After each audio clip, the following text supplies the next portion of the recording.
하나님이 오늘 당신에게 주시는 말씀입니다. 이렇게 시작.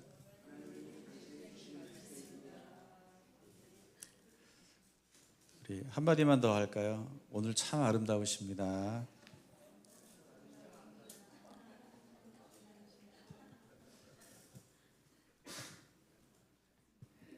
너무 웃으면은 거짓말을 같잖아요. 여러분, 신앙생활을 열심히 하는 분들이 시련과 역경을 당하는 경우를 여러분 보셨나요? 종종 보게 되는데요. 그럴 때 이해가 안 되죠. 저렇게 믿음이 좋은데, 저렇게 열심히 하나님을 섬기는 사람인데 왜 저런 어려움을 겪을까? 안타깝다. 도대체 하나님 왜 그러세요? 막 이런 생각이 들 때가 있고, 또 개인의 삶을 보면, 나 자신의 삶도 이렇게 돌아보면 이상하게 나는 정말 잘못한 게 없는데, 나 하나님 앞에 열심히 살았을 뿐인데 하나님 왜 나에게 이런 문제가 생기죠? 왜 이런 어려움이 생기죠? 라고 하는 의문을 갖게 될 때도 얼마든지 있습니다. 내가 바라는 대로 일이 이루어지지 않고 도리어 내가 원치 않는 방향으로 내 삶이 흘러가고 있는 것처럼 보여질 때도 있습니다. 하나님 날 사랑하지 않으시나? 하나님 날 인도하지 않으시나? 그런 의문이 들 때가 있는 거죠. 여러분, 그럴 때는 어떻게 하세요? 그리스도인으로서 어떻게 그러한 문제들을 다루십니까? 우리는 계속해서 지금 최초의 교회 그리고 최초의 그리스도인의 모습을 사도행전을 통해 보고 있는데요. 우리가 앞에 봤던 것처럼 1장에서 3장은 기독교의 승리, 그 다음에 그리스도인들의 아름다운 모습, 세상 사람들에게 뭔가 도전이 되는 모습. 그런데 점점 외부로부터 탄압이 시작되는 모습이 4장부터 시작이 되죠. 그리고 5장으로 가보니까 이제 안으로도 거짓의 위험에 교회가 위기를 경험하기도 되죠.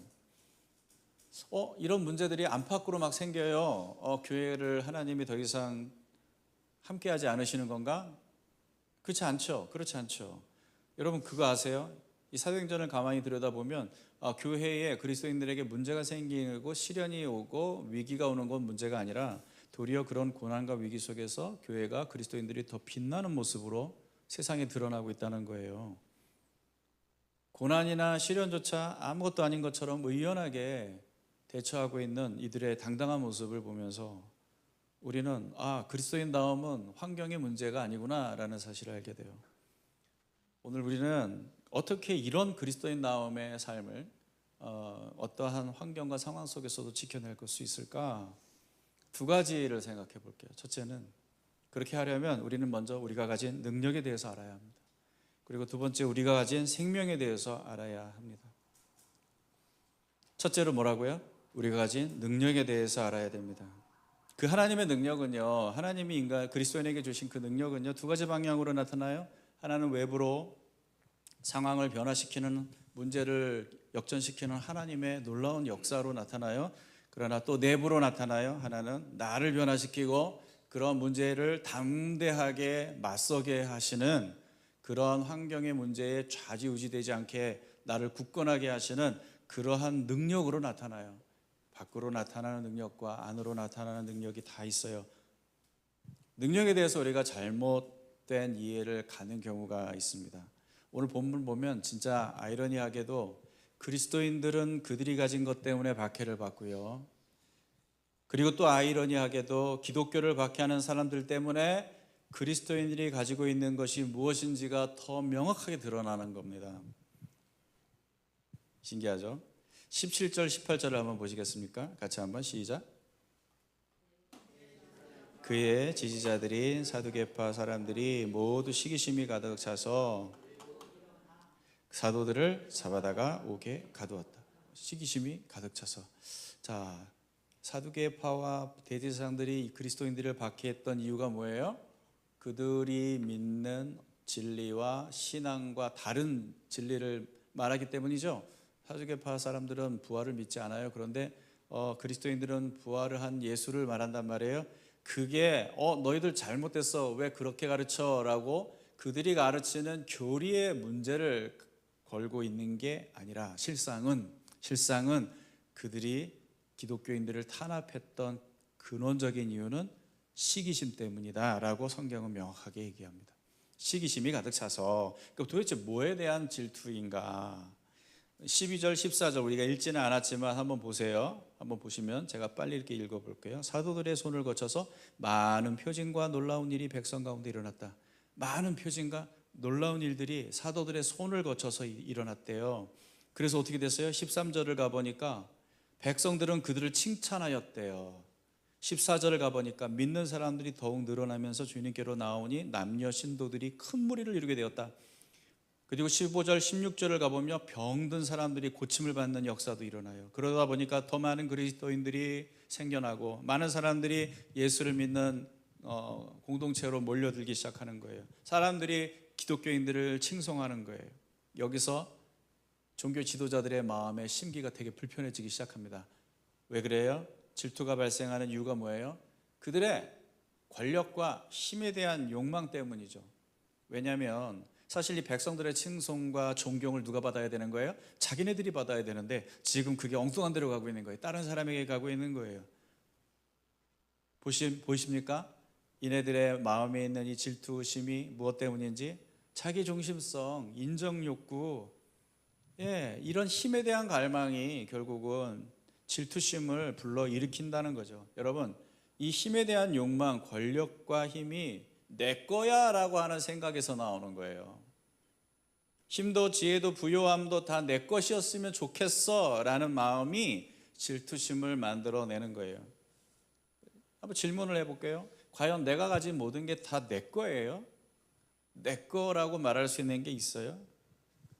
만약에 이게 진짜 내 거면 빼앗기지 않을 거예요. 근데 우리는 우리 거라고 생각했는데 결국은 내 손에서 빠져나가고 사라지고 그것을 잃게 되는 날이 오는 것을 경험합니다. 그럼에도 불구하고 사람들이 아니 나는 다 가져야 돼. 부요함도 가져야 되고 인정도 가져야 되고 다른 사람들에게 사랑도 받아야 되겠고 이 모든 것 내가 원하는 모든 힘과 능력과 내가 원하는 모든 지혜와 부요함과 가치를 내가 다 가져야 되겠어라는 생각을 하는 사람은 그리고 그것을 내가 소유할 수 있다고 믿는 사람은 두 가지 문제를 갖게 돼요.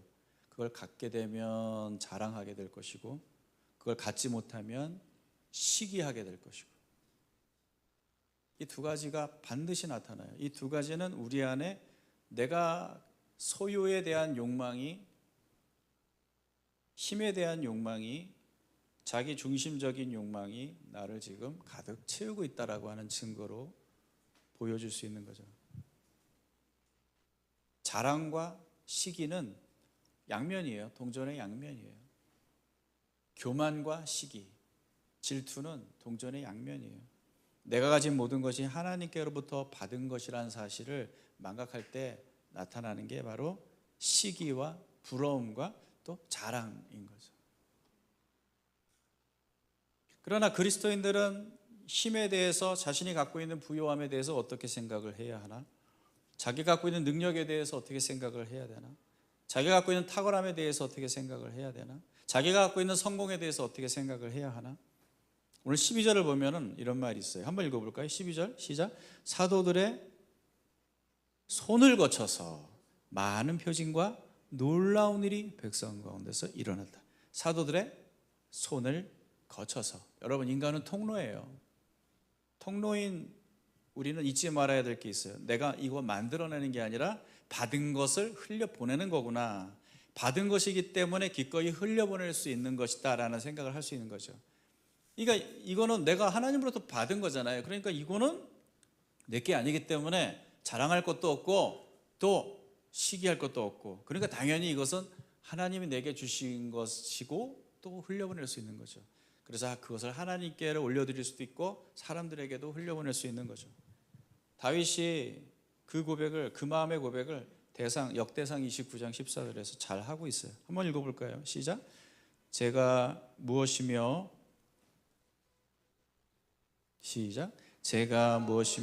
저의 백성이 무엇이기에 우리가 이렇듯이 기쁜 마음으로 바칠 힘을 주셨습니까?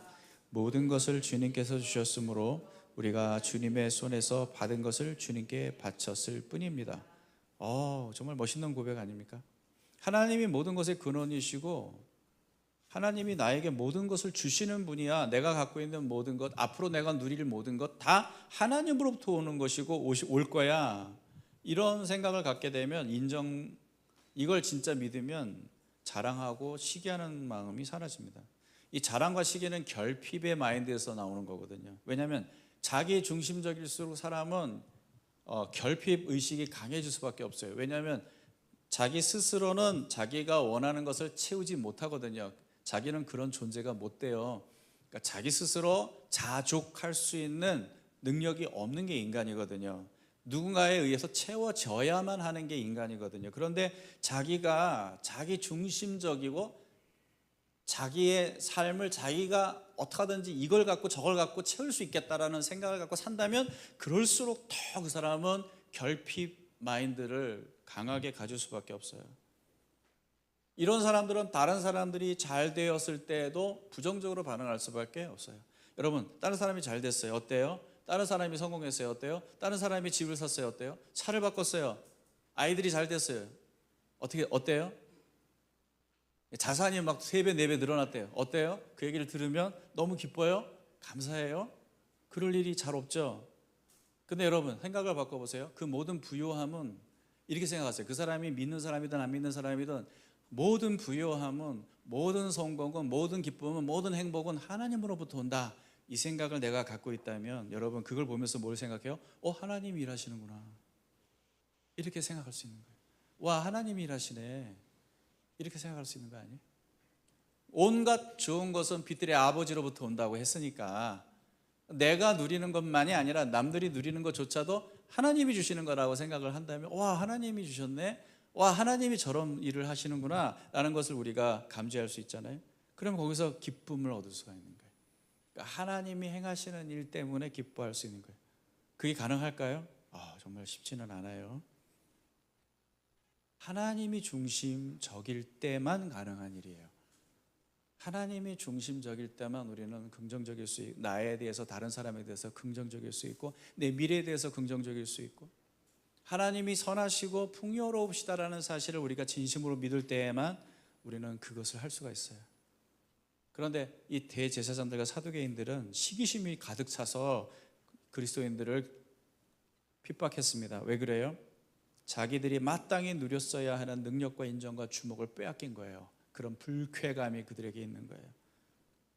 그들은 늘 항상 이 결핍 의식에 있습니다. 아니, 하나님을 믿음에도 불구하고 하나님을 온전히 바라보지 못하면 그 사람이 교회를 다니든 종교 지도자든 상관없어요. 그들의 삶에 하나님이 주신 풍요함이 흘러가지 못하게 되는 문제가 생기는 거죠. 자, 이와 정반대에 있는 사람들이 그리스도인이에요. 성경 어디에도 베드로가 그런 일을 했다고 해서, 그리스도인들이 그런 기적을 베풀었다고 해서 사람들에 의해서 그들이 추앙을 받거나 영광을 받았다는 말이 없어요. 도리어 이 모든 기적과 능력의 결과는 무엇으로 나타나냐면 14절입니다. 한번 읽어볼까요? 14절 시작. 믿는 사람들이 더욱 늘어나면서 주님께로 나오니 남녀 신도들이 큰 무리를 이루게 되었다. 결국 이 모든 놀라운 기적과 놀라운 능력을 통해서 어떤 결과가 나타나요? 사람들이 주님께로 나와요.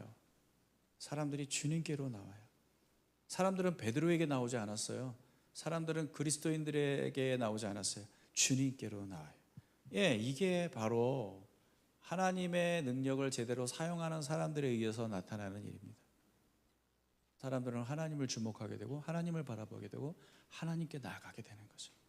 바울의 예를 한번 볼까요? 루스드라라는 곳에서 복음을 전하다가 거기에서 걷지 못하는 사람을 만났어요.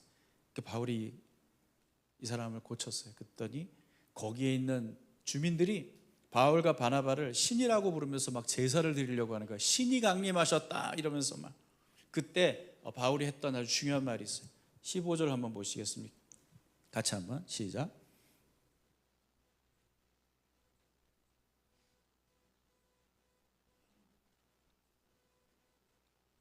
네, 15절 시작. 이렇게 말하였다. 여러분 어찌하여 이런 일들을 하십니까? 우리도 여러분과 똑같은 성정을 가진 사람입니다. 우리가 여러분에게 복음을 전하는 것은 여러분이 이런 헛된 일을 버리고 하늘과 땅과 바다와 그 안에 있는 모든 것을 만드신 살아계신 하나님께로 돌아오게 하려는 것입니다. 보세요. 여기서 지금 바울이 여러분 이런 헛된 일을 버려야 합니다. 이런 헛된 일을 버리고 하나님께로 돌아오도록 하기 위해 내가 여러분들에게 복음을 전하는 거예요 라고 얘기하잖아요. 이 헛된 일이 뭐예요? 능력 있는 사람을 신처럼 숭배하는 짓, 우상을 숭배하는 것, 그렇죠? 그게 헛된 일이라고 말해요. 그리고는 하나님께로 돌아오게 하는 것이 우리가 당신들에게 복음을 전하는 이유입니다. 여러분, 이게 바로 이 진정한 하나님의 능력을 아는 그리스도인들의 태도 아니겠습니까? 어쩌면은 이 상황은 사람들에 의해서 뭔가 인기를 끌고 많은 사람들이 주목하게 되고 내가 그래도 뛰어난 사역자인 것 같기는 해 하는 그런 자만에 사로잡힐 가능성이 상당히 높은 그런 순간이잖아요. 그런데 바울은 여기서 분명하게 짚고 넘어가요. 그건 헛된 일이라고. 우리는 통로일 뿐이라고. 결국 우리가 하려고 하는 것은 당신네들을 하나님께로 돌아가게 하려는 것이라고. 멋있잖아요. 멋있잖아요. 사람은요, 그 사람이 아무리 위대한 사람이어도 그 시대뿐이에요. 그 시대 한때 사람들에게 주목을 받고 사람들에게 영광을 얻고 인기를 얻을지는 모르겠지만 그 시대뿐이에요. 그때뿐이에요. 그 사람이 죽으면 그의 영광도 사라지는 거예요. 그 잠시 잠깐의 영광을 이 땅에서 누려보고 남겨보겠다고 자기 이름 석자 한번 사람들의 입에 오르내리도록 만들어 보겠다고 그렇게 애를 쓰는 삶이 의미 있는 삶이고 복된 삶일까요? 그리스도인들은 영원하신 하나님의 이름을 이 땅에 남기고 가는 사람들이에요. 그러기 위해서 우리가 이 땅에 존재하는 거예요. 우리는 축복의 통로예요. 그렇다고 해서 여러분 오해하지 마십시오. 통로일 뿐이라는 말은 하나님이 주신 것을 누리지 못한다는 말이 아니에요. 그냥 흘려만 보내고 나는 궁핍하게 살아야 된다. 요즘 우리 시대에 약간 좀 그런 게 있어요. 맞는 것 같기도 한데 우리가 이제 청직이다, 통로다라는 말은 막 풍성한 걸 누리면 안 되고 우린 좀 궁핍하게 살아야 되고 뭔가 좀 가난하게 살아야 되고 그런 개념이 우리 안에 있어요. 근데 여러분 물론 상황이 그럴 수는 있어요. 부여하고 가난한 건 물질적인 척도로만 항상 측정되는 건 아니잖아요. 그러나 기본적으로 우리의 마인드는 풍요로움을 누리는 마음이에요. 왜냐하면 하나님이 풍요로우신 분이기 때문에 그분을 믿는 사람들은 풍요로움을 누릴 줄 아는 마음을 가지고 있어야 돼요.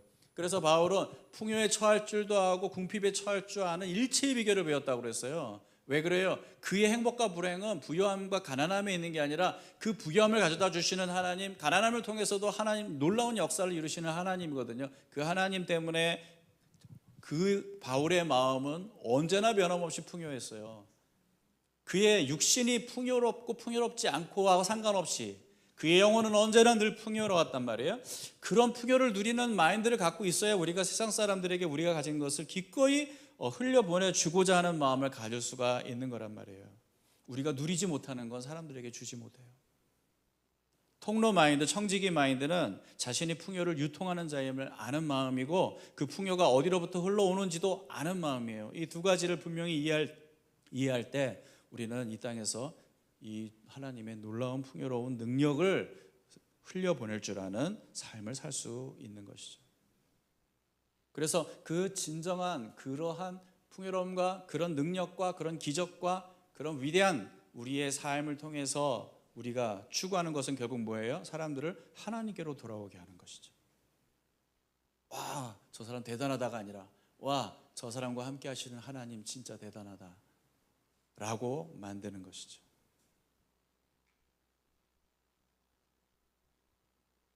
하나님에 대한 인간의 비극은 이 생수의 근원이신, 이 풍요의 근원이신 하나님을 버리고 채워지지 않는 터진 웅덩이를 끊임없이 갈구하는 데 있습니다. 그게 우리의 문제인 거죠. 이건 하나님에 대한 믿음이 없다라고 하는 문제인 거예요. 그러니까 교회를 다니냐 다니지 않느냐보다 더 중요한 건 뭐냐면 하나님을 진짜 믿고 사느냐의 문제인 거죠. 하나님을 진짜 믿을 수 있냐? 하나님의 그 주권적인 은혜, 하나님의 그 풍요하심을 믿을 수 있냐? 그렇다면 오늘 우리가 우리의 삶을 대하는 바라보는 태도나 시각이 바뀔 수 있다. 여러분 어떠세요? 여러분은 그런 하나님을 믿으시나요? 그런 하나님 때문에 여러분의 삶에 기대가 되시나요? 지금 내가 어떠한 형편이든 상황이든 상관없이 그 부유하신 하나님이 내 아버지고 나의 하나님이면 나는 그분과 함께하는 내 앞으로의 미래의 삶은 풍요로울 것이다. 그게 어떤 의미의 풍요로움이든지 간에 파이프를 연결시켜야 물을 가져올 수 있는 것과 같아요. 하나님과의 연결이 여러분의 삶을 부유하게 만든다는 사실을 잊지 마십시오. 그래서 세상 사람들처럼 이런 궁핍하고 결핍된 삶에서 늘 다른 사람의 것을 부러워하고 시기하고 그런 능력 없는 삶을 우리는 경계해야 되는 줄 압니다. 두 번째로 우리가 알아야 되는 것은 우리가 가진 생명에 대해서 알아야 한다는 거죠. 하나님께서 우리에게 주신 이 구원의 진리가 얼마나 가치 있는 것인지 여러분 그거를 우리가 알고 있느냐? 어떻게 알 수 있을까요? 내가 그걸 너무 잘 알고 있다. 하나님이 내게 주신 게 얼마나 귀한 건지 난 너무 잘 알고 있어요. 그걸 어떻게 확인할 수 있을까? 간단해요.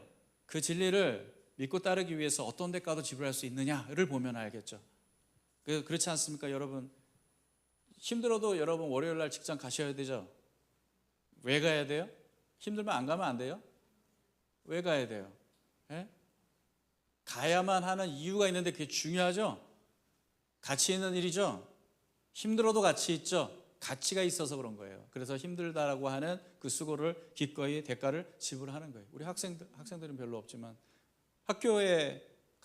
힘들어도 학교에 가야 되는 이유가 있잖아요.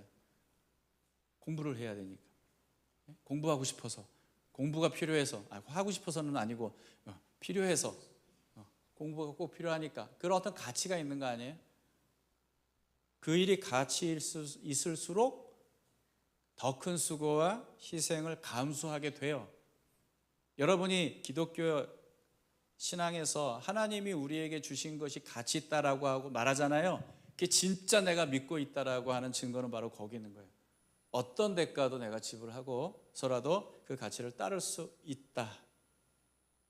초대교회는 그런 시험대 위에 놓여 있는 상황이었어요. 막 외부로부터 내부로부터 끊임없이 문제가 일어나고 핍박이 일어나고 있으니까, 공격이 오고 있으니까 너무 힘들다. 예수 믿는 사람으로 사는 게 힘들다. 야, 이러다가는 우리 큰일 나겠다. 그럼 어떻게 해야 돼? 포기하자라고 말하는 사람이 단 한 사람도 없었던 거죠. 사람들이 계속해서 그리스도인들을 공격합니다. 그럼에도 불구하고 그들은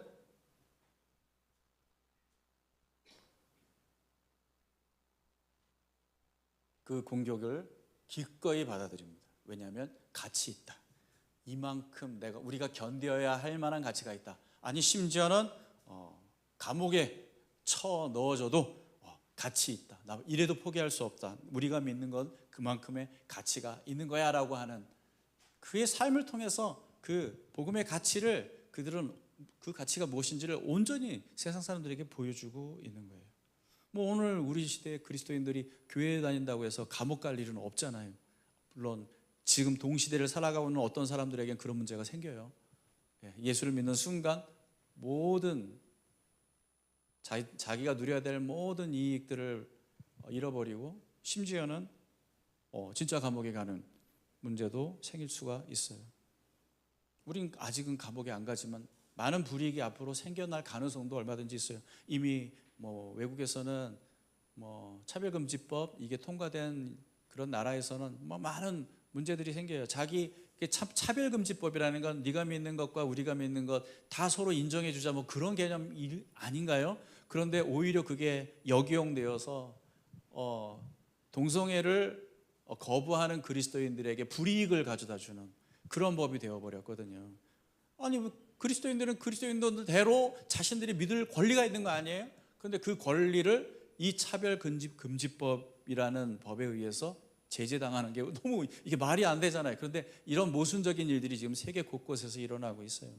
미국의 어떤 제과점의 그 신실한 두 크리스찬 부부는 동성 커플이 주문한 웨딩 케이크를 만들어주지 않았다는 이유로 정부로부터 13만 5천 달러 벌금을 부과. 13만 5천 달러면 얼마예요 도대체? 어마어마한 돈 아닙니까? 앞으로 어떤 세상이 올지 몰라요. 우리나라도 이제 차별금지법이 통과되면 어떤 문제가 생길지 몰라요. 그러니까 진리를 따라가려고 하면 세상이 그걸 편하게 보지 않아요. 여러분 오늘날도 그렇잖아요. 지금 당장이라도 여러분 예수 믿는 사람답게 살자고 한다면 얼마나 여러분 불이익을 감수해야 되는 순간들이 와요. 참아야 되는 순간들이 와요. 남들처럼 거짓말하고 적당히 속이고 위법하면서 그래서 자기의 이익을 챙겨야 되는데 그거 하지 않겠다고 나 그리스도이니까 양심적으로 하겠다고 그렇게 말하는 순간 세상으로부터 바보가 되는 거예요. 그런데 여러분 그런 길을 가는 것이 쉬워요? 공격을 받는 일이고 손해보는 일이고 희생하는 일인데 여러분 이게 뭘 의미할까요?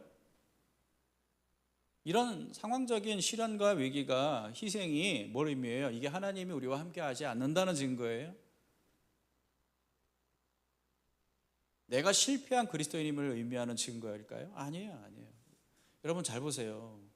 무엇을 근거로 나의 삶의 가치와 의미를 판단할 수 있는 거예요? 사람들은 그걸 잡고 주어진 상황과 환경을 갖고 판단한단 말이에요. 나 잘 됐어. 잘 된 상황이 있기 때문에 와 하나님이 나 축복하셔. 나 안 됐어. 그래서 하나님이 나를 축복하고 하지 않고 계셔. 이렇게 판단을 하면 여러분 정말 안 돼요. 내 인생의 가치를 판단하는 기준이 주어진 지금의 현실이고 상황이면 안 돼요. 그건 말이 안 돼. 그건 상식적으로도 말이 안 되는 거예요. 왜냐하면 여러분 생각해 보세요. 만약에 실패와 고난이 나의 그 사람의 삶에 대한 판단 기준이 된다면 여러분 아주 흔한 예로 토마스 에디슨은 전구를 만들지 못했을 거예요. 왜냐하면 그 앞서 천몇백 번의 실패가 있었기 때문에.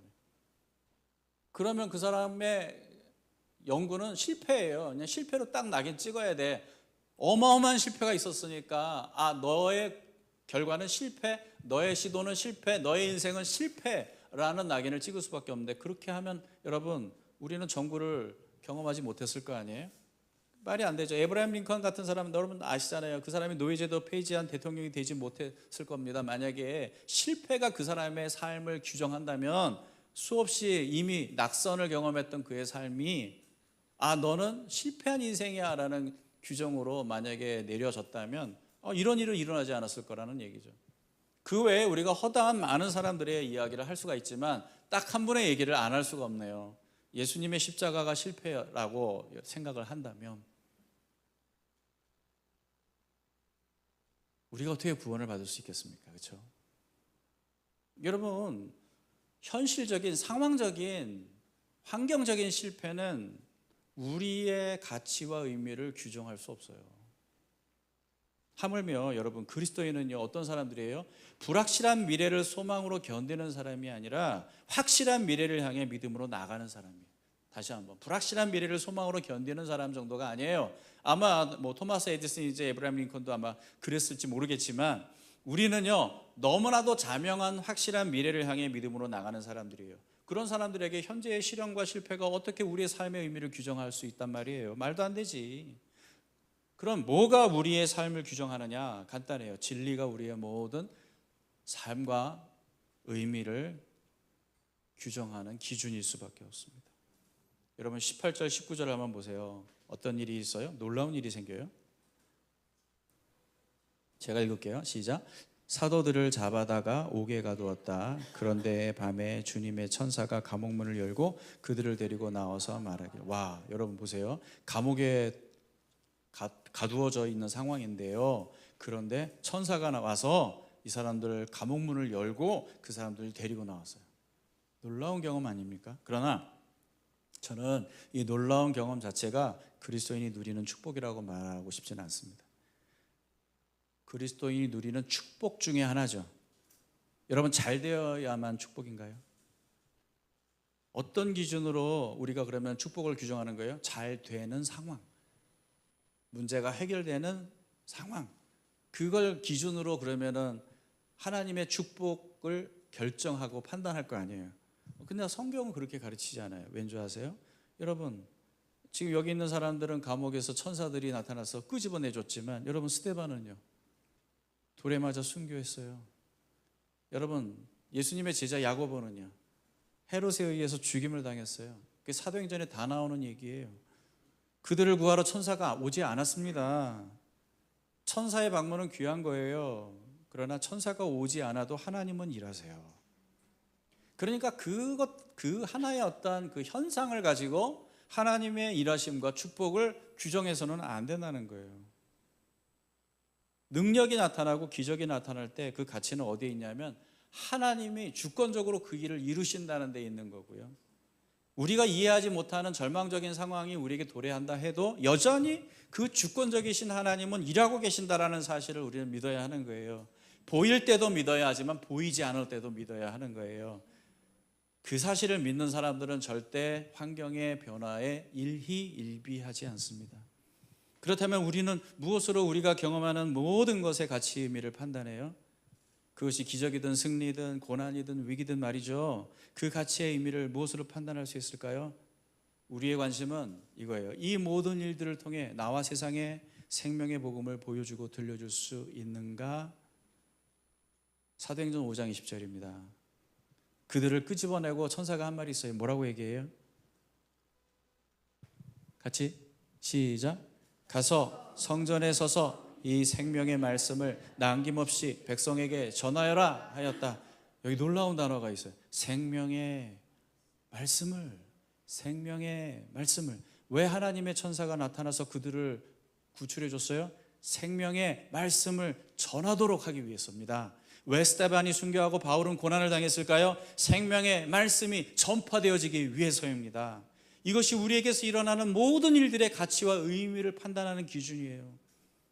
여러분, 이 성경이 정말 이 복음이 생명을 담고 있다라고 여러분 믿으시나요? 진짜 성경이 이 진리가 생명이라고 믿으시나요? 나를 죽음에서 건지고 절망에서 건질 수 있는 생명, 수많은 사람들을 죽음과 절망에서 건져낼 수 있는 생명이라고 여러분 진짜 믿으시나요? 여러분, 우리는 다른 사람에게 생명을 전해줄 수 있는 놀라운 권한을 부여받았어요. 하나님은 나를 통해서 사람들에게 이 놀라운 생명이 전해지기를 기대하세요. 그 일들을 위해서 하나님은 다양한 방법으로 우리 삶을 사용하실 겁니다. 놀라운 기적을 일으키시기도 할 겁니다. 때로는 위기와 절망을 돌파할 수 있도록 우리를 그 한복판으로 이끌어 가실 수도 있을 겁니다. 우리에게 일어나는 어떤 일도 무의미하지 않아요. 심지어 고난일지라도. 베드로전서 4장 14절에 보니까 놀라운 얘기가 있더라고요. 읽어볼까요? 여러분이 그리스도의 이름으로 모욕을 당하면 복이 있습니다. 와, 모욕을 당하는데 복이 있대요. 영광의 영 곧 하나님의 영이 여러분 위에 머물러 계시기 때문입니다. 여러분, 그리스도의 이름으로 고난을 당할 그 순간 그 사람은 복이 있대요. 우리가 생각하는 복과 다르죠. 왜냐? 그 순간에 하나님이 그 사람을 버린 게 아니라 하나님의 영이 그 위에 머물러 계시다라는 거예요. 승승장구하고 기적이 일어나고 치유가 일어나고 승리하는 그 현장에 하나님이 함께 계십니다.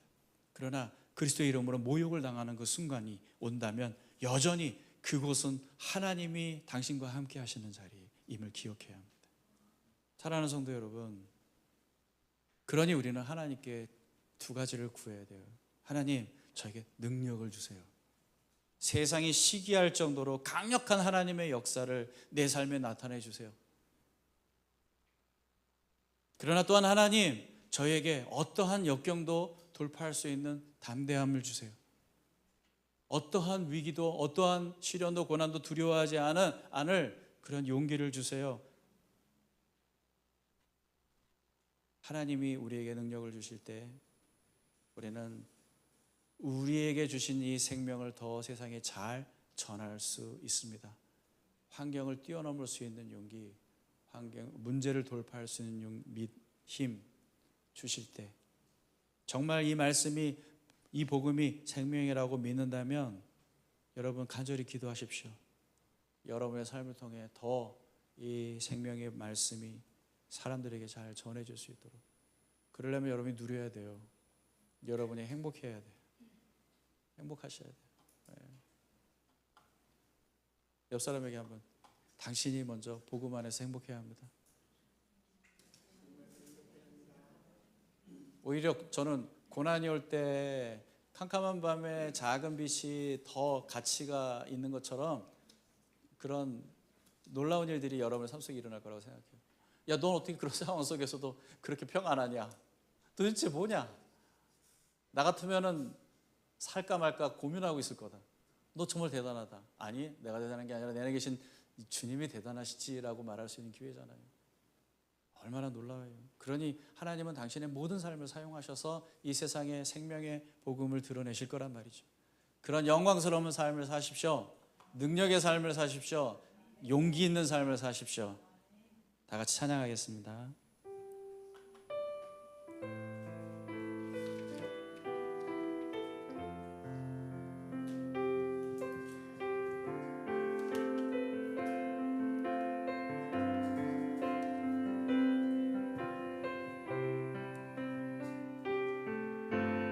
말씀 앞에서 경외함으로 주께 홀로 섭니다. 생명의 말씀 읽고 순종해 주를 예배합니다. 기록된 말씀 힘이 있어서 진리로 우리 거룩해 하며 거룩한 말씀 세세 영원히 복음이 되어 말씀하시네. 하나님 말씀에 두려워 떠는 자, 그 말씀에 생명을 거는 자, 한 사람 찾으시는 주님의 약속을 믿어. 하나님 말씀에 운명을 거는 자, 순종하며 주 따라가는 자, 영원한 하나님 나라 이뤄갈 주의 교회요.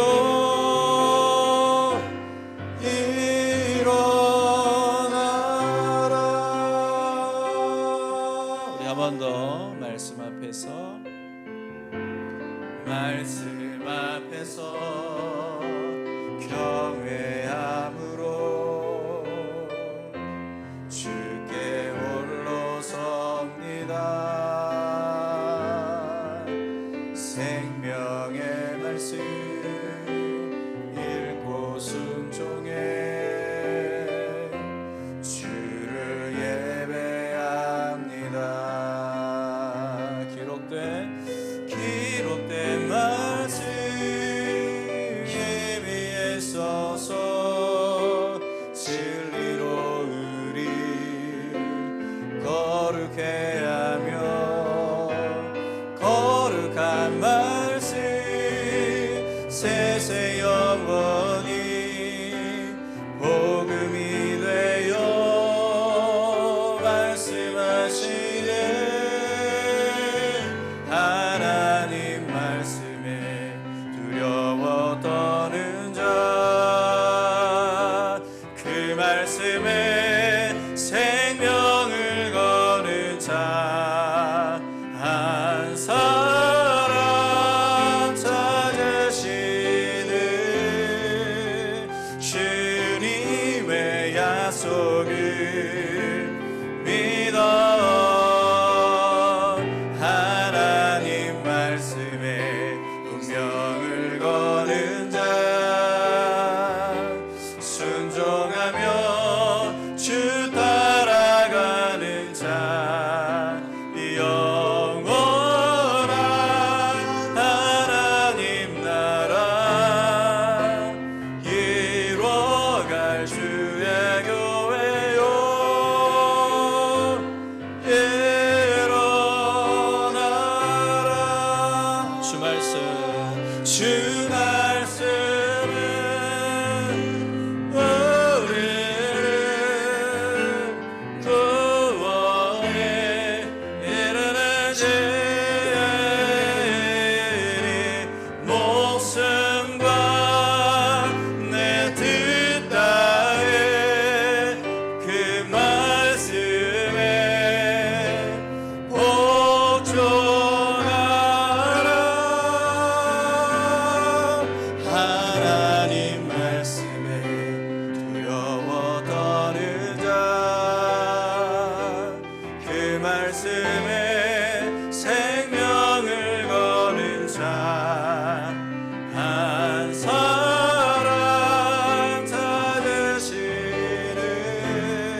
여러분의 행복과 불행, 기쁨과 슬픔을 결정하는 것은 혹시 밖에 있는 환경적인 요인이 아니었었나요? 여러분, 우리가 진짜 하나님을 믿는다면, 그리고 그 생명의 말씀을 정말 믿는다면, 이 말씀이 여러분의 행복과 불행을 결정해야 될 유일한 이유가 되어야 할 줄 믿습니다. 하나님이 누구신지, 하나님이 어떤 일을 하셨는지 우리에게 밝히 말씀하고 계시는 이 하나님의 진리가 내가 소망을 둬야 될 이유가 되고, 지금 현실과 상황과 상관없이 기쁨을 선택해야 할 이유가 되고, 다시 한번 용기를 내서 일어나야 할 이유가 되어야 하는 줄 믿습니다. 하나님, 우리에게 그러한 믿음을 달라고, 그래서 우리 안에 있는 모든 부정적인 생각들과 감정들이 다 사라지게 해달라고 우리 같이 한번 기도하며 나가시겠습니다. 할렐루야. 아버지 하나님, 간절히 기도합니다. 주님, 우리의 삶의 행복과 불행을 아버지 환경이 결정하고 사람이 결정합니다. 그런 삶을 끊임없이 그렇게 환경의 외부의 요인에 흔들리는 삶을 끊임없이 반복하며 살고 있는 저희들의 모습입니다. 하나님, 우리 이 시간 다시 한번 이 말씀을 붙들고 주님 앞에 기도합니다. 하나님, 우리가 어떠한 것에 의존하여서 아버지 하나님 살아가는 것이 아니라 오직 하나님의 말씀, 생명의 말씀, 변하지 않는 진리의 말씀을 의지하여서 우리가 우리의 마음을 선택하고 우리의 감정을 선택하고